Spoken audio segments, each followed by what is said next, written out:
오늘은 우리 데살로니가 후서 말씀입니다. 오늘 데살로니가 후서 말씀을 이제 나누는데, 이 데살로니가 후서는 첫 번째 편지인 데살로니가 전서를 받은 고린도 교회 교인들의 그 반응을 듣고 쓴 두 번째 편지입니다. 이 두 번째 편지를 쓴 이유 세 가지로 크게 볼 수 있는데, 하나는 데살로니가 교회의 환난, 박해 이런 상황들이 조금 더 악화되었기 때문이고요. 또 한 가지는 이전에 쓴 편지에서 주님의 재림에 대한 그런 신학적 주제가 하나 있었잖아요. 그 말을 사람들이 오해해서 교회에서 또 종말 예수님의 재림에 대한 부분에 대한 문제가 하나 있었고요.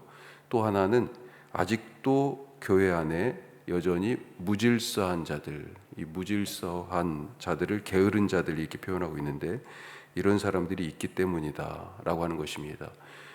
데살로니가 후서는 3장으로 되어 있는데 이것을 거의 한 장씩 그렇게 다루고 있다 보시면 될 것 같아요.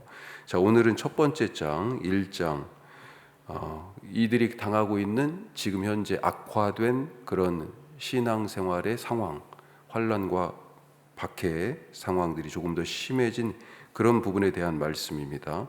자, 조금 더 말씀을 나눠보면요. 첫 번째로 우리는 항상 복을 나누며 사는 사람들이 되자 하는 것입니다.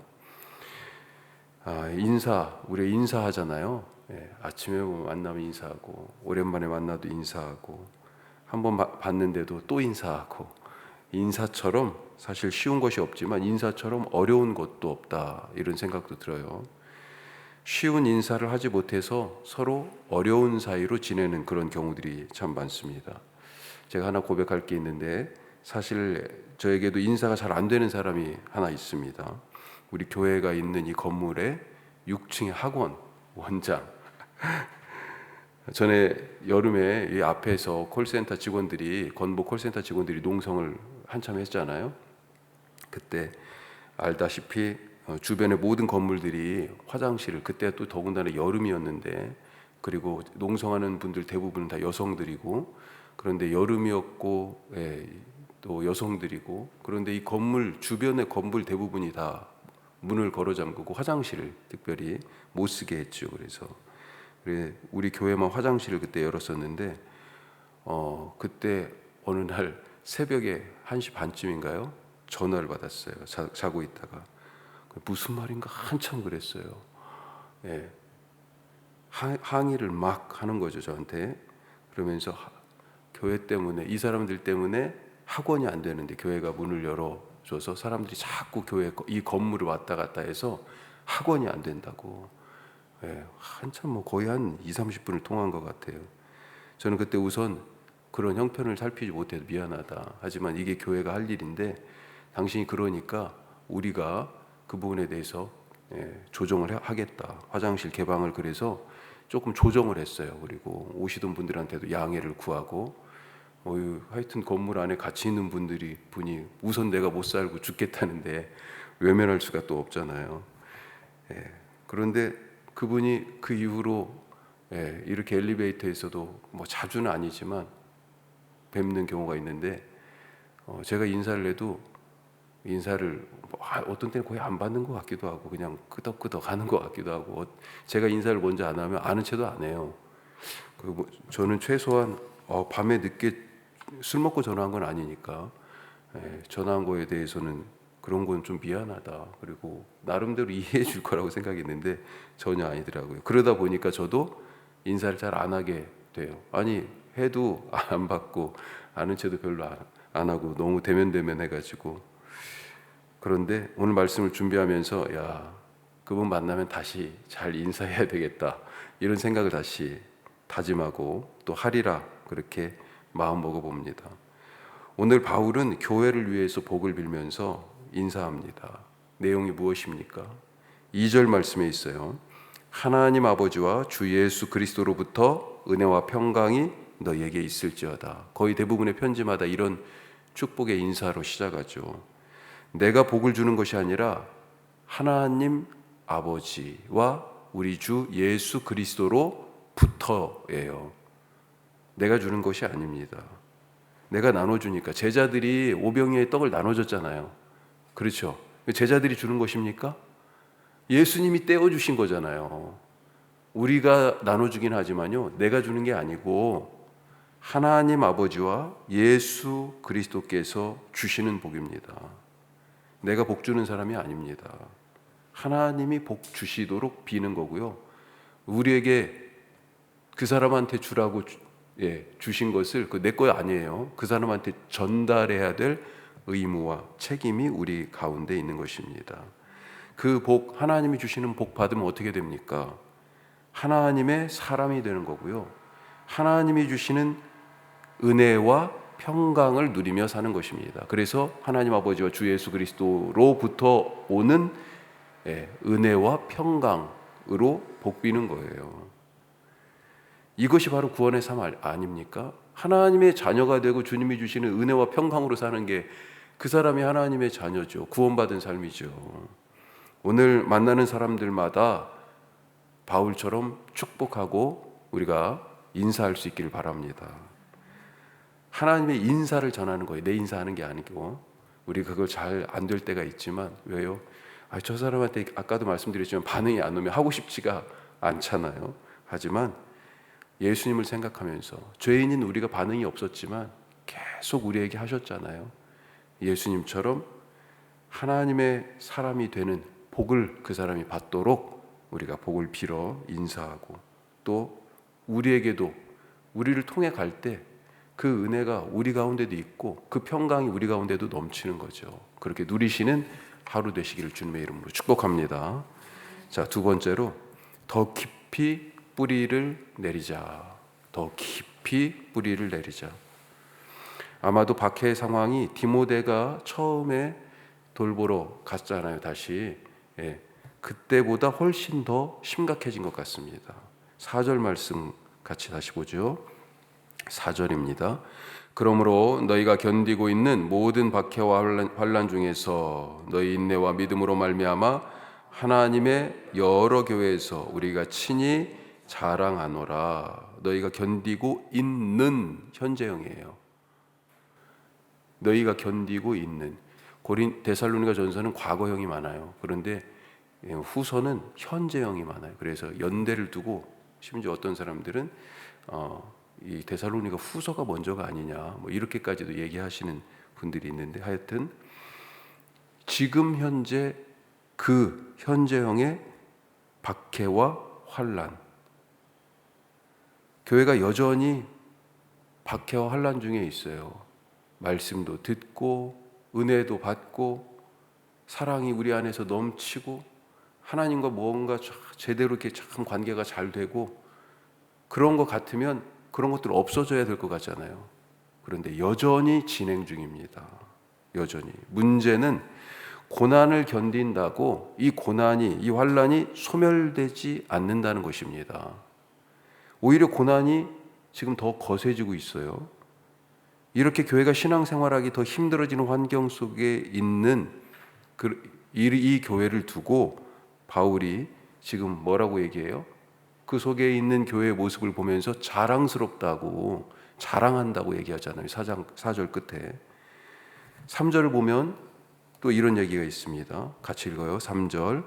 형제들아, 우리가 너희를 위하여 항상 하나님께 감사할지니 이것이 당연함은 너희의 믿음이 더욱 자라고 너희가 다 각기 서로 사랑함으로 풍성함이니. 아멘. 4절 끝에서는 자랑한다고 그랬고 여기서는 뭐라고 그랬어요? 하나님께 감사한다. 그 이유가 뭐라고요? 너희의 믿음이 더욱 자라고, 또 한 가지는요, 서로 사랑함으로 풍성하다. 자랑과 감사의 이유가 환난 속에서도 믿음이 자라는 거예요. 또 이 환난 속에서도요, 서로를 사랑하는 이 사랑이 풍성한 것을 보면서 너무 하나님께 감사하고요, 다른 교회들에게 지금 자랑하는 겁니다. 야, 데살로니가 교회 좀 보라고. 지금 바울이 고린도에 있는 거예요. 이 고린도 사람들은 처음 지금 복음을 듣는 곳입니다.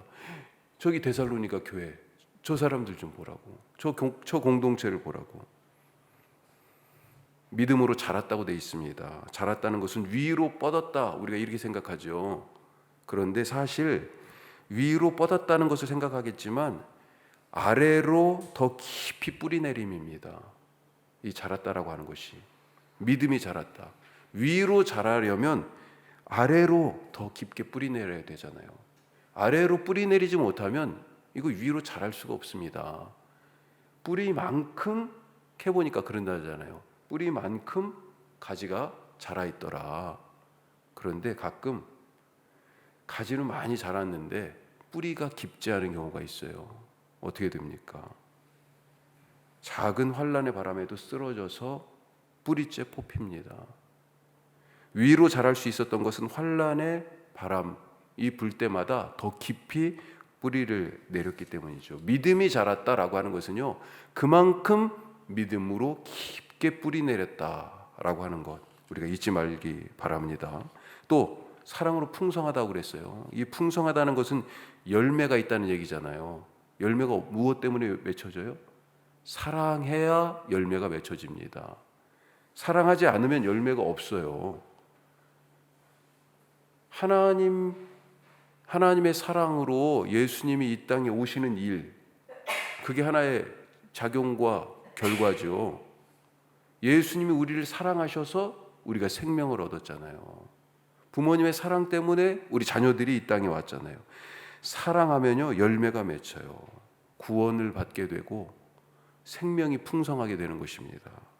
지금 데살로니가 교인들이 이 환란, 자기들이 당하고 있는 환란과 고난과 핍박을 탓하고 있습니까? 아니에요. 오히려 환란이 믿음이 자라고 사랑으로 열매 맺어서 풍성해지는 그런 은혜의 기회로 삼았습니다.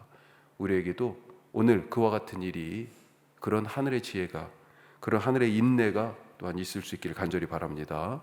더 깊이 뿌리 내리십시오. 자, 세 번째로 하나님은 공의로우시다. 오늘 말씀하시네요. 하나님은 공의로우시다. 행한 대로 갚으신다. 그래서 공의롭다 말씀하고 있어요. 역사가 그렇게 세워져 왔고 성경이 그것을 또한 증거합니다. 성경에서 악을 하나님이 그대로 놓고 보시는 게 없어요. 그래서 이 공의의 끝판왕이 뭐예요? 최후의 심판이죠. 예수님의 재림이죠. 그 재림 이후에 뭐예요? 모든 것이 제자리를 찾아가는 회복이죠. 그래서 새 예루살렘, 새 하늘과 새 땅, 이게 뭡니까? 모든 것이 제자리를 찾아가는 회복이잖아요. 십자가에서 우리가 구원받은 그 사건이 뭐예요? 구원받아서 하나님의 아들과 딸, 하나님의 자녀가 된 것이, 원래 우리의 위치가 거기였잖아요. 아담을 하나님을 닮은 하나님의 자녀로 만드신 거잖아요. 그 자리를 회복하시는 거죠. 공의로우신 하나님이십니다. 자, 6절 7절 보면 이렇게 되어 있습니다. 너희로 환난을 받게 하는 자들에게는 환난으로 갚으시고 환난을 받는 너희에게는 우리와 함께 안식으로 갚으시는 것이 하나님의 공이시니. 환난 받게 하는 자들에게는 환난을 받는 자들에게는 안식을. 자, 결국은 모든 것을 제자리로 돌리시는 하나님이심을 믿으시기 바랍니다. 제자리로 돌린다, 이게 뭐예요? 질서죠, 질서. 창조 이후의 모습이 바로 질서입니다. 창조 이전의 모습은 늘 말씀드리지만 1장 2절에, 창세기 1장 2절에 혼돈과 공허와 흑암이라고 그렇게 되어 있잖아요. 무질서입니다, 무질서. 그래서 하나님을 질서의 하나님이시다 자꾸 그렇게 얘기하는 거예요. 하나님이 제자리로 돌리세요. 잊지 않고 갚으십니다. 그런데 여기서 중요한 것이 있습니다. 이 갚으신다 계속 얘기하는데 갚으시는 주체가 누굽니까? 하나님이시잖아요. 하나님. 이것을 잊지 말아야 됩니다. 하나님의 신실하심, 하나님의 공의로우심을 믿을진데 이 갚는 것을 누가 해요? 하나님이 하신다는 것을 믿으시기 바랍니다. 수고하는 것, 하나님이, 우리가 수고하는 것, 우리가 기도하는 것, 하나님이 다 갚으셔요. 그것에 대하여서. 그런데 문제는 뭐예요? 어떻게 갚을지, 언제 갚을지, 그게 그냥 걱정이 돼가지고 맨날 하나님 일에, 그건 하나님이 일이에요. 어떻게 갚는지, 언제 갚는지는.